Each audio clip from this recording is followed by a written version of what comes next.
So right now we've already started. We're just gonna do some mac and cheese. Everybody knows how to do that.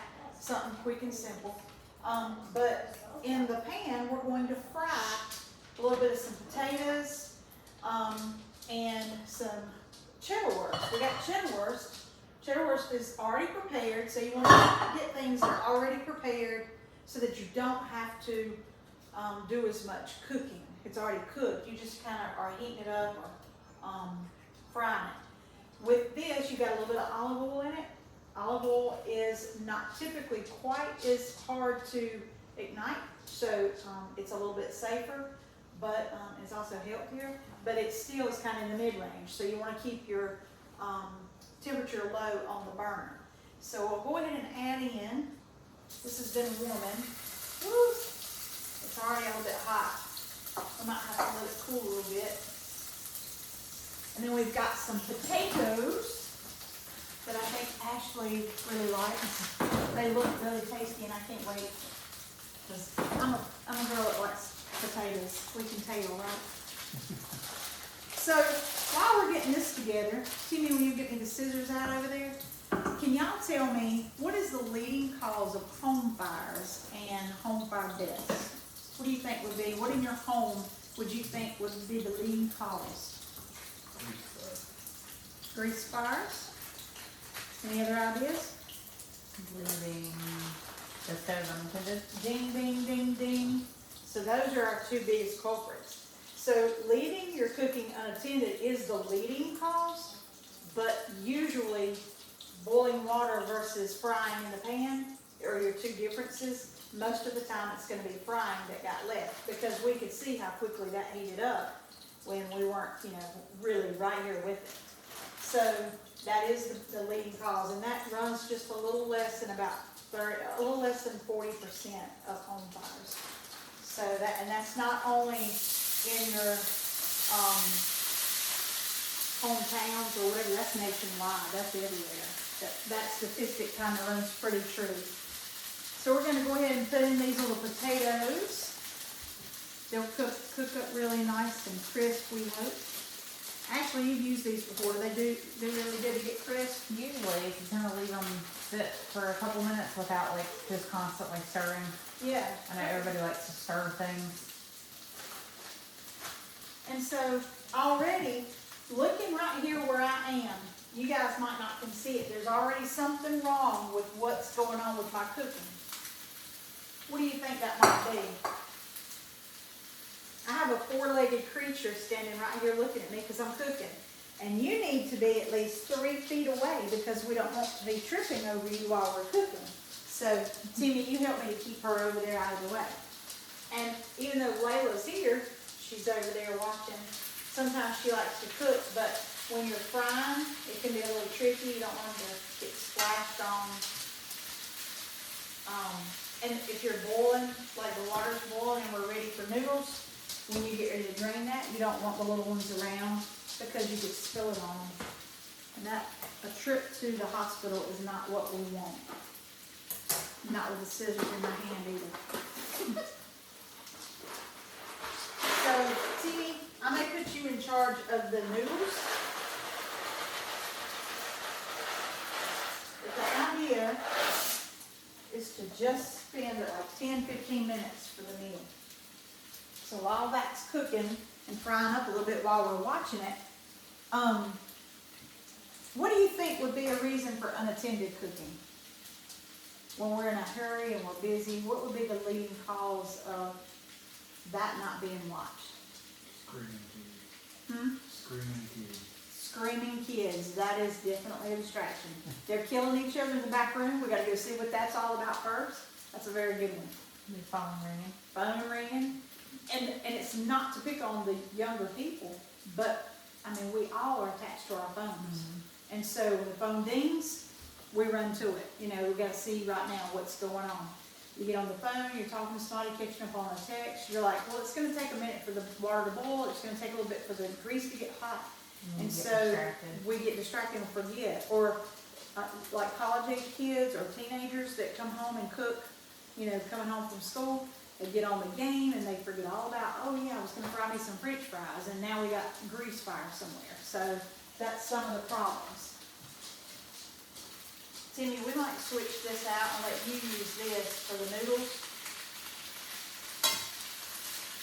We're just stirring these around a little bit. They're already pre-seasoned. They've got some garlic and onion and pepper on them. And if you'll notice, I'm going to turn it up just a hair, but we're not even, like we're right here at about a quarter of what the burner will do. Electric stoves tend to burn hotter. They get hot quicker. And so you really have to watch it. They're not quite as consistent as gas, believe it or not.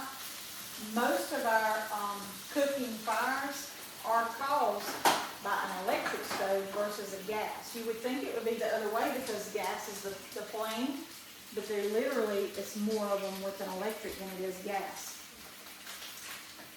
Clothing, we want to make sure that we're not, and you guys have on great, like you want your sleeves closed. You don't want those big dressy shirts. You don't want that hanging down where it can get on the burner and catch fire. You want to keep the area clear of combustibles. So right here, can you guys pick out, I kind of set it to see if y'all can pick out what do you see wrong in the picture. The box, so the box might be a little bit too close because that could catch fire. What else might be a little too close? How about this towel? Yep. So that's a no-no. Funny thing is in the office, when everybody gets done eating and we clean up the kitchen, everybody hangs that there, and then I have to come in and take it off and we get ready to cook again. But that, I planted that, that's a no-no. But anything that could catch fire, we want to keep it away from the cooking area. Timmy, can you check my time over there and see where we are? The video.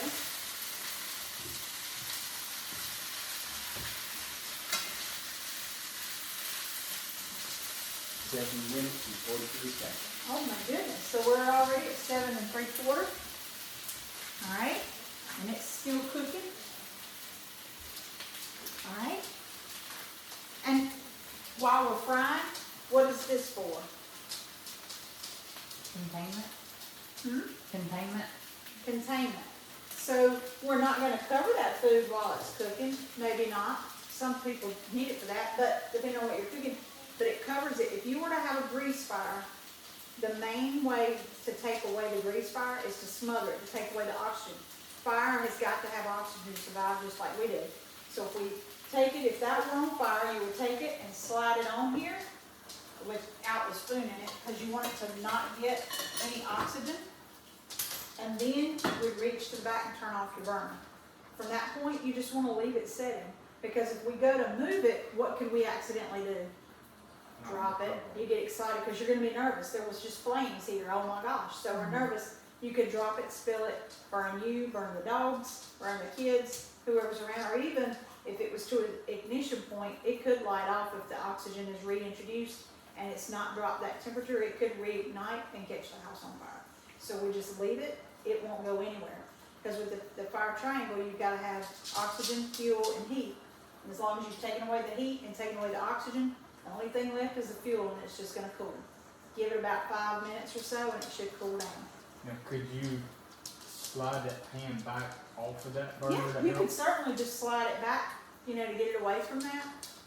And that's easy to do on a glass top, whereas with the coals, Yeah. that's kind of a little bit harder. But the best thing to do is just leave it sitting. Yeah. All right. I'm gonna let that cook a little bit more. So, if you're cooking in the microwave or in the oven and you have a fire, have y'all ever done like popcorn and it catch fire? What do? Do you leave it open or closed, or what do you do? I would imagine closed. Keeping it closed. Because if you Because open it, when you open this, it kind of creates a little bit of a vacuum, so it could bring those flames out on you. And kind of the same thing here, but just on a smaller scale. But if we just go ahead and hit the stop or clear button and just let it do its thing, typically it's going to go out. And if it doesn't, anytime the fire does not go out or it grows, you just get out and dial 911. That's the most important thing.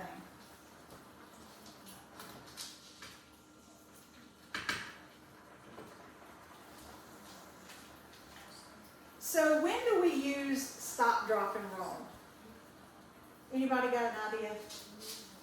When you're The reason we bring this up is because stop, drop, and roll is taught a lot, but it's mistaught. And so we want to correct the things that we may have planted in people's minds over the years. It bugs me when I go to a school and I ask the kids, so what do you do when the smoke alarm goes off and they say stop, drop, and roll? No, that's to get out of the house. Stop, drop, and roll is we were talking about the loose clothing. If that had caught fire and that clothing's on fire, you want to stop, don't run, because the oxygen feeds the fire. Drop to the ground, cover your face, and roll to smother out the flames. So it's only when you or your clothing is on fire. So that's when you do that. Let's see. So we're about to get done with the food, and I know our time is running short because we want this to be quick. But now that we're done, tell me some things that you're thinking in your mind, oh my goodness, this is not right at my house, and I'm going to have to either go home and change it or do something to make it better or do it correctly. What's something that was kind of an aha moment? I keep a towel on my stove. Keep a towel, so now you know, yeah, that might be a little too close, because if it did catch fire and flames or whatever were popping out, it could catch it on fire. Trying to keep the dogs out of your way. Keeping the dog, that's a tough one, because they're part of the family, they smell the food, they know we're gonna drop little tidbits and they want it. Mm-hmm. Yep. So, what things do you think you're doing, you know that you're doing correctly? I usually always cook with the lid close by. Cooking with the lid closed, that's good, especially when you're frying. Mm-hmm. Awesome.